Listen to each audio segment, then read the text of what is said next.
Nagsimula ang pelikula sa isang batang babae na nagngangalang Mary Black na masayang naglalaro sa kakahuyan kasama ang kanyang pusa na nagngangalang Shining. Ang lahat ay tila mapayapa noong una, ngunit ilang sandali pa ay biglang tumakbo palayo si Shining.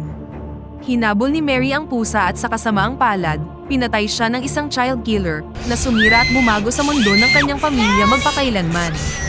Sa tahimik na bisperas ng Pasko, sa isang police station sa New York, dumating sina Officer Jack at Officer Pine na basang-basa sa ulan. Ininis nila ang desk officer na si Allen, na mahilig panatilihing malinis ang istasyon. Sa isa pang kwarto, ang magkasintahang sina Officer Jane at Toby ay busy sa mga paperwork habang nilalandi nila ang isa't isa. Hindi nagtagal, pumasok sina Jack at Pine, tinukso ang magkasintahan, at nagreklamo tungkol sa mahinang signal ng cellphone dahil sa kamakailang bagyo. Sa isa pang silid, ang detective na si Alex Black ay nakikinig sa isang malungkot na voicemail mula sa kanyang asawa, na sinasabing kailangan niya na muna ng break mula sa kanilang may lamat ng relasyon.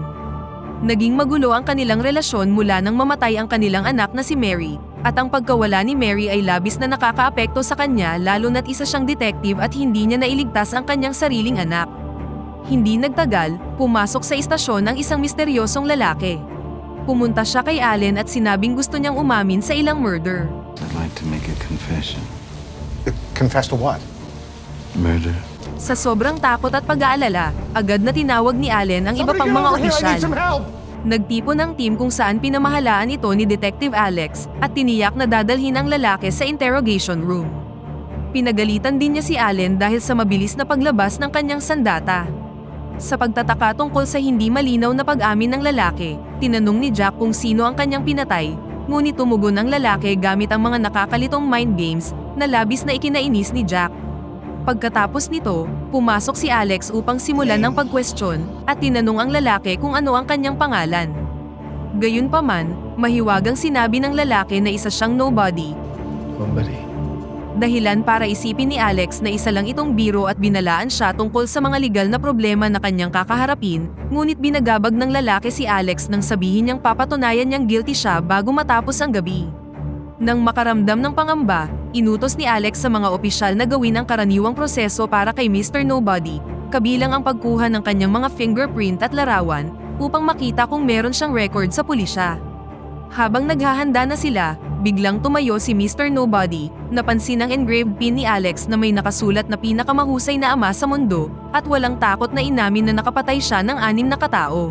By the way, I murdered 6 people. Sa sumunod na eksena, nagkunwaring naghahalikan sina Jane at Toby sa ilalim ng mistletoe. Ang kanilang paglalandian ay biglang naputol nang makita ni Jane ang multong figura ni Mr. Nobody sa may pintuan. Samantala, isang nakakatakot na sandali ang nangyari kay Jack nang makakita siya ng dugo mula sa ulo ni Mr. Nobody habang kinukunan siya ng larawan. Ngunit nang tiningnan niya ito ulit, wala namang kakaiba dito. Something wrong, Deputy? Mas lumaki pa ang misteryo nang sinubukan ni Pine na kunan siya ng fingerprint at nalaman niyang si Mr. Nobody ay walang mga fingerprint. This guy's got no prints. Kalaunan, inutusan si Allen na ikulong si Mr. Nobody sa selda, at habang naglalakad sila sa madilim na pasilyo, biglang nag-flicker ang mga ilaw. Matapos ikulong si Mr. Nobody sa kanyang selda, narinig ni Allen ang isang pagsipol, isang nakakatakot na himig, at nakita muli si Mr. Nobody na naglalakad patungo sa kanya kahit nakakakulong lang niya. Nang bumalik si Allen para suriin si Mr. Nobody, nakita niyang nasa selda pa rin siya. Samantala sa opisina ni Alex, inireport ni Pine at Jack ang kakaibang balita na si Mr. Nobody ay walang fingerprint. Nakadagdag pa sa kanilang pagkadismaya ang pagkislap ng mga ilaw, at sinabi ni Allen na sira na ang lahat ng mga ekstrang bumbilya. You're just gonna have to live with it. We're all out of bulbs. Sa pagkainis, tiningnan ni Jack ang mga mugshot ni Mr. Nobody, na ipinakita lamang ang kanyang damit at nawawala ang kanyang ulo at mga kamay. Dahil dito, nagpasya si Jack na harapin si Mr. Nobody.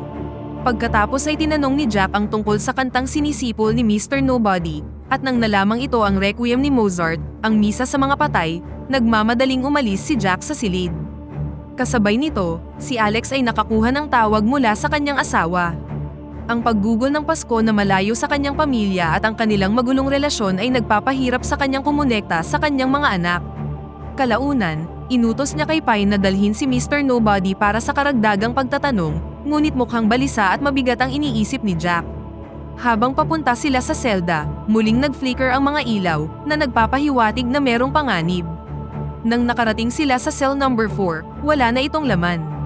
Sa halip, natagpuan nila si Mr. Nobody sa cell 3 na may isang deck ng mga baraha sa kanyang kamay.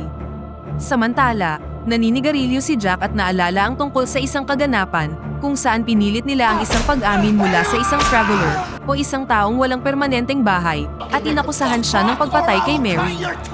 Lumapit si Pine at sinabi ni Jack na kamukha ni Mr. Nobody ang traveler na yon. Nababahala siya tungkol sa kanilang mga nakaraang aksyon at kinonekta ito sa kakaibang gabing ito. Gayunpaman, hindi nag-aalala si Pine at iminungkahing uminom na lang sila pagkatapos ng kanilang trabaho upang makapagpahinga. Samantala sa interrogation room, inilarawan ni Mr. Nobody ang kanyang unang pagpatay sa isang babaeng may asul na buhok at pulang damit. Habang nagsasalita siya, sinuri ni Jack ang mga selda, hindi alam kung ano ang paparating. Habang ipinagpapatuloy ni Mr. Nobody ang kanyang kwento, nakita ni Jack ang kanyang sarili na nakulong sa isang madilim na selda at inisip na isa lang itong prank ni Allen. Gayunpaman, lumitaw ang isang nakakatakot na figura at sinimulang pahirapan si Jack. Umalingaw-ngaw sa buong istasyon ang pagsigaw ni Jack, ngunit huli na ang lahat nang dumating ang tulong. Natagpuang wala ng buhay si Jack na nakatali sa bintana, gaya ng inilarawan ni Mr. Nobody.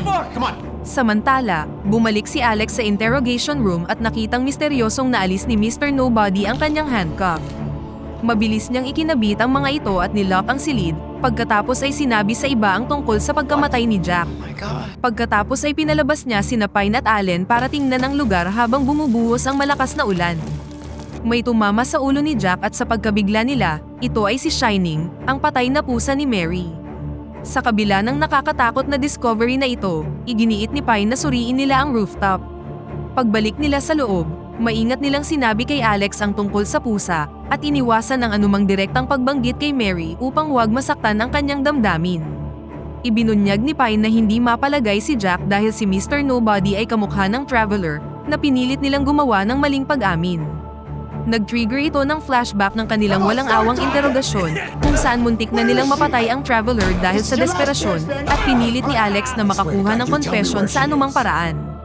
Tinapos na ni Alex ang pagpapahirap sa pamamagitan ng pagsaksak sa lalaki gamit ang pin na ibinigay sa kanya ni Mary. Malinaw ang kanilang maling paggamit ng kapangyarihan, isang malagim na alaala na nais na nilang kalimutan. Habang inaalala nila ang kanilang mga aksyon, humingi ng tawad si Alex. Isiniwalat ni Allen na ang traveler ay nakomatose sa Crestdale Care Center, isang pasanin na kanilang daladala dahil sa maling kwento ni Alex tungkol sa self-defense. Sa nakakanerbiyos na panahong ito, ilang malalakas na ingay at footsteps ang maririnig sa bubong. Ipinadala ni Alex sina Pine at Allen upang suriin ang ingay habang siya naman ay mananatili kasama ang magkasintahan upang bantayan si Mr. Nobody. Nang makarating sa rooftop, naghiwalay sina Pine at Allen na nagbigay ng pagkakataon sa misteryosong figura na muling kumilos.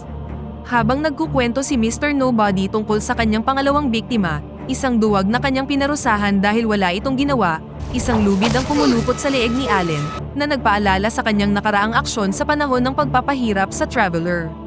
Tahimik lang na nagmasid si Allen sa isang sulok at kahit na nakaramdam ng pagsisisi, masyado siyang duwag at hindi man lang pumilos. Nang maharap si Allen sa kanyang huling sandali, ipinaalala sa kanya ng lubid na minsan niyang itinaas at ang inosenteng traveler na nagmamakaawa para sa kanyang buhay.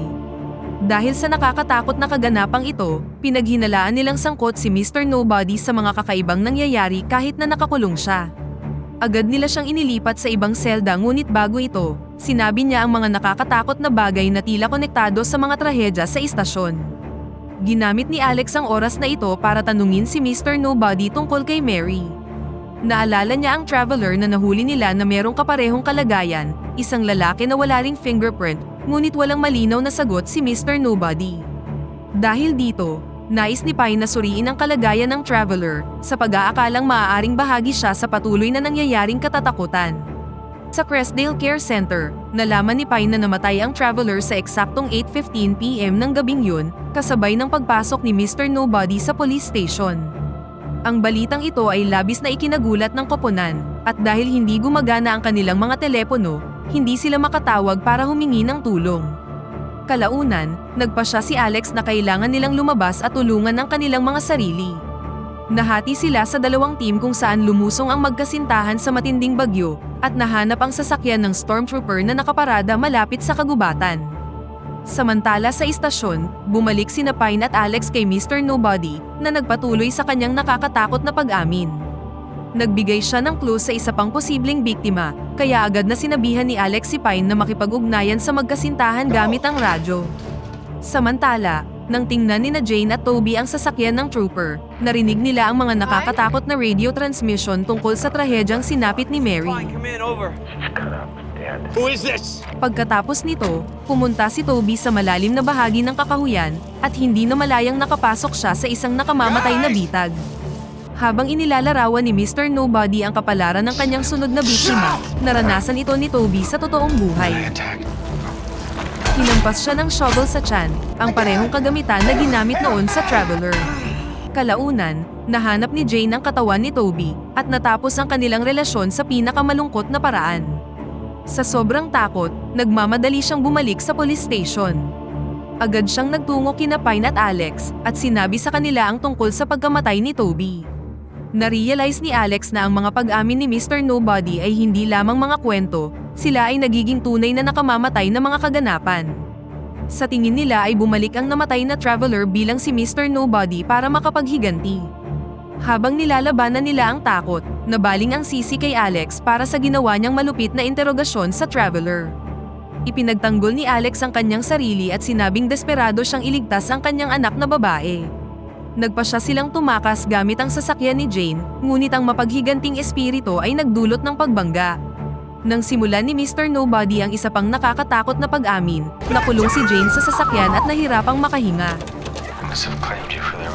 Hindi rin mabasag ang mga bintana sa kabila ng mga pagsisikap ni Pine at Alex.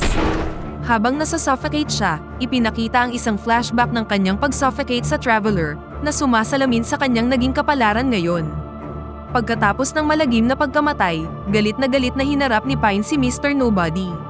Naging nakamamatay ang engkwentro nang atakihin siya ni Mr. Nobody sa loob ng selda na sumasalamin din sa kalupitan na kanyang ginawa sa Traveler noon. Tinanggal ni Mr. Nobody ang mata ni Pine, kasunod ng pagsabing an eye for an eye. Nang dumating si Alex sa selda, hindi na makilala si Pine. Sa sobrang lungkot sa pagkawala ng kanyang team, si Alex ay naiwang balisa at lutang siyang naglakad sa mga lansangan habang pinagmumultuhan ng mga pangitain ni Mr. Nobody. Sa kabila ng pagsisikap na takasan ng bangungot, hinila siya pabalik sa police station. Doon, binati siya ni Mr. Nobody sa pamamagitan ng pagsabing ang lahat ng daan ay hahantong din dito. Ibig sabihin ay ito ang lugar kung saan nagsimula ang kanilang madilim na kasaysayan at dito rin ito magwawakas. Nang sinimulan na ni Mr. Nobody ang isa pang pag-amin, sumabad si Alex at sinabing nagsisisi siya sa mga inosenteng taong nagawa niya ng kasalanan. Sa kakaibang twist, ibinunyag ni Mr. Nobody na ang Traveler talaga ang may kasalanan dahil siya talaga ang pumatay kay Mary at isa siyang child killer. Noon pa man ay inakala na ni Alex na inosente siya, isang pagkakamaling nagpalaki sa kanyang pagnanais na makapaghiganti. Habang naghahanda na si Mr. Nobody na patayin si Alex, mabilis na ginamit ni Alex ang kanyang pin para saksakin ang kanyang mga tenga upang hindi niya marinig ang pag-amin ng lalaki. Nagtago siya sa ilalim ng mesa sa kanyang opisina at nakita ang isang pangitain ni Mary na nag-alok sa kanya ng tulong. Sinabi nito sa kanya ang sikreto kung paano talunin si Mr. Nobody at ito ang pagsabi ng kanyang tunay na pangalan. Gamit ang kaalamang ito at sa patnubay ni Mary, hinarap ni Alex ang lalaki at idineklara na ang kanyang pangalan ay Stanley Harperton. Stanley Harpenden. Nagulat at nanghina si Stanley nang marinig ang kanyang sariling pangalan na nagpahintulot kay Alex na barilin siya. Pagbagsak sa lupa, ang pisikal na anyo ni Stanley ay makikitang nasugatan at bigla na lang naglaho. Sa huling eksena, si Alex ay nagkaroon ng maikli at emosyonal na reunion kay Mary, na sa wakas ay natagpuan na ang kapayapaang nararapat sa kanilang dalawa at dito na nagtatapos ang pelikula. Pakipindot naman ang like button kung nagustuhan mo ang pelikula at kung hindi naman, pindutin mo ng 2 beses ang dislike button para lang makasiguro.